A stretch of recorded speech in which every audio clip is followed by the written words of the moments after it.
Assalamualaikum warahmatullahi wabarakatuh. Sebelumnya perkenalkan, nama saya Benudi Pratama dengan NIM C120240066 akan mempresentasikan hasil tugas Pancasila. Pertama, menurut Anda bagaimana sosok manusia yang Pancasalis itu? Sosok manusia yang Pancasialis yaitu individu yang mengamalkan nilai-nilai Pancasila dalam kehidupan sehari-hari, seperti menghargai keberagaman, memperjuangkan keadilan sosial, menjunjung tinggi kemanusiaan, berpartisipasi dalam demokrasi, dan berorientasi pada kesejahteraan bersama. Kedua, apa perbedaan aliran etika deontologi, teleologi, dan keutamaannya? Coba bandingkan perbedaan ketiga aliran tersebut beserta contoh. Deontologi atau kewajiban, yaitu berfokus pada kewajiban moral dan aturan yang harus diikuti tanpa memperhatikan hasilnya. Dalam pandangan ini, tindakan ini dianggap benar atau salah berdasarkan prinsip atau norma yang berlaku. Contohnya, jika seseorang mendapati dompet yang hilang, deontologi mengatakan ia harus mengembalikannya, karena itu adalah kewajiban moral, meskipun ia bisa saja mendapatkan keuntungan dengan tidak mengembalikannya. Kedua, teologi atau konsekuensialisme, menilai tindakan berdasarkan hasil atau konsekuensinya. Suatu tindakan dianggap benar jika menghasilkan akibat yang baik atau menguntungkan. Contohnya, jika seseorang tidak mengembalikan dompet yang hilang karena ia membutuhkan uang untuk makan, tindakan tersebut dianggap benar jika hasilnya membawa manfaat yang lebih besar ataupun kelangsungan hidup. Etika keutamaan, yaitu menilai tindakan berdasarkan karakter dan kebajikan orang yang melakukannya. Fokus utamanya adalah pada pengembangan kebajikan dalam diri individu. Contohnya, mengembalikan dompet yang hilang dianggap benar jika dilakukan oleh orang yang berbudi luhur dan berkarakter baik, karena tindakan tersebut mencerminkan sifat keutamaan seperti kejujuran. Selanjutnya perbandingannya, yaitu deontologi menekankan pada kewajiban dan aturan moral, teologi menilai berdasarkan akibat atau hasil dari tindakan, etika keutamaan berfokus pada pengembangan karakter dan kebajikan diri dalam individu. 3. Jelaskan secara singkat makna dari kelima sila Pancasila. 1. Ketuhanan yang Maha Esa, yaitu mengakui Tuhan yang Maha Esa dan mendorong toleransi agama. Kedua, kemanusiaan yang adil dan beradab, yaitu menghargai martabat hak manusia dan hak asasi manusia. Yang ketiga, persatuan Indonesia, yaitu menjaga persatuan dan kesatuan bangsa dalam keberagaman. Yang keempat, kerakyatan yang dipimpin oleh hikmat kebijaksanaan dalam permusyawaratan perwakilan, yaitu mengedepankan demokrasi melalui musyawarah dan mufakat. Dan yang kelima, yaitu keadilan sosial bagi seluruh rakyat Indonesia adalah mewujudkan kesejahteraan dan pemerataan bagi seluruh rakyat. 4. Jelaskan apa yang dimaksud dengan etika Pancasila. Etika Pancasila adalah panduan moral yang bersumber dari nilai-nilai yang terkandung dalam Pancasila, yang digunakan untuk mengatur perilaku dan interaksi antar individu serta masyarakat di Indonesia. Etika ini menekankan pada prinsip-prinsip seperti keadilan, kemanusiaan, persatuan, dan kedamaian yang dijunjung tinggi dalam kehidupan berbangsa dan bernegara.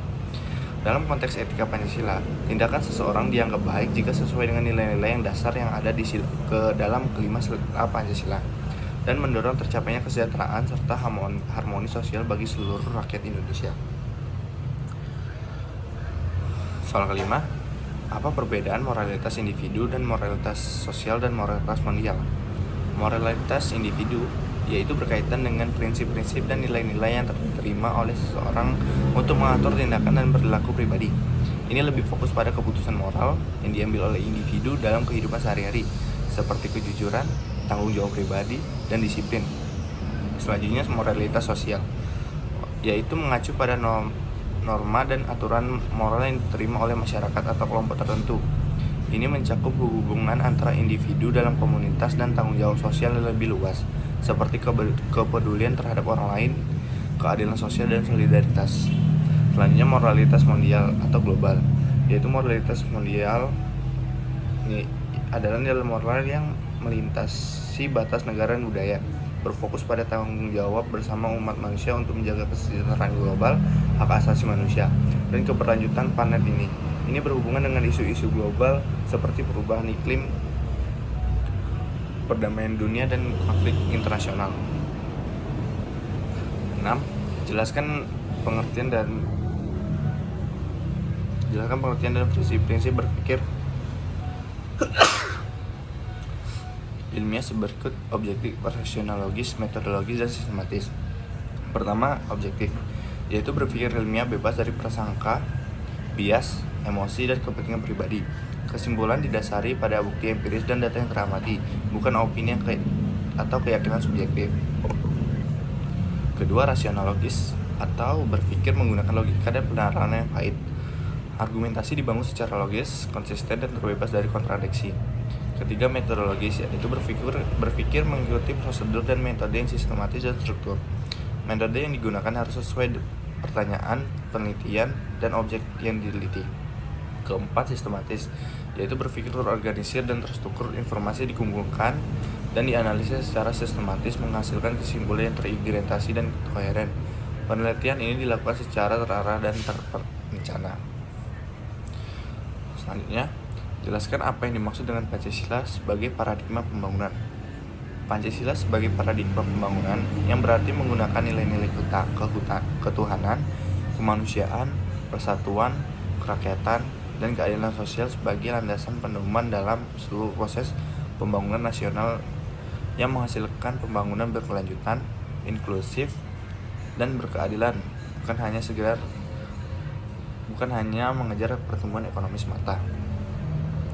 Selanjutnya, apa kelebihan demokrasi Pancasila bila dibandingkan dengan demokrasi lain pada umumnya? Demokrasi Pancasila memiliki kelebihan dibandingkan demokrasi lainnya karena lebih mengakomodasi nilai-nilai budaya, sosial, dan agama. Sistem ini menekankan musyawarah untuk mufakat, keseimbangan antara hak individu dan kepentingan umum, serta penghormatan terhadap keberagaman. Selain itu, demokrasi Pancasila juga mengutamakan kepemimpinan yang bertanggung jawab dan berfokus pada keadilan sosial dan kesejahteraan rakyat. 9. Analisis kasus korupsi di Indonesia dan bagaimana mengatasinya berdasarkan Pancasila. Analisis kasus korupsi di Indonesia. 1. Penyalahgunaan kewenangan, yaitu banyak pejabat publik yang menggunakan posisinya untuk mengakses sumber daya negeri demi keuntungan pribadi atau kelompok. 2. Melemahkan sistem pengawasan, yaitu lemahnya lembaga pengawasan dan penegak hukum seringkali menyebabkan korupsi tidak terdeteksi atau tidak dihukum dengan tegas. Ketiga, budaya yang toleran terhadap korupsi. Dalam beberapa kasus, masyarakat tampaknya sudah terbiasa dengan praktik korupsi, bahkan menganggapnya sebagai biaya dalam melakukan bisnis atau mendapatkan pelayanan publik. Kasus korupsi di Indonesia disebabkan oleh penyalahgunaan kewenangan, lemahnya pengawasan, dan budaya toleransi terhadap korupsi. Untuk mengatasinya berdasarkan Pancasila, yaitu sila pertama, menumbuhkan kesadaran moral dan spiritual untuk menentang korupsi. Sila kedua, mewujudkan keadilan sosial dengan menindak tegas pelaku korupsi. Sila ketiga, yaitu membangun semangat persatuan untuk melawan korupsi bersama-sama. Sila keempat, yaitu mengutamakan transparansi dan musyawarah dalam pengambilan keputusan. Sila kelima, memperjuangkan pemerataan kesejahteraan untuk mengurangi ketimpangan akibat korupsi. Sekian dari saya akhiri. Wassalamualaikum warahmatullahi wabarakatuh.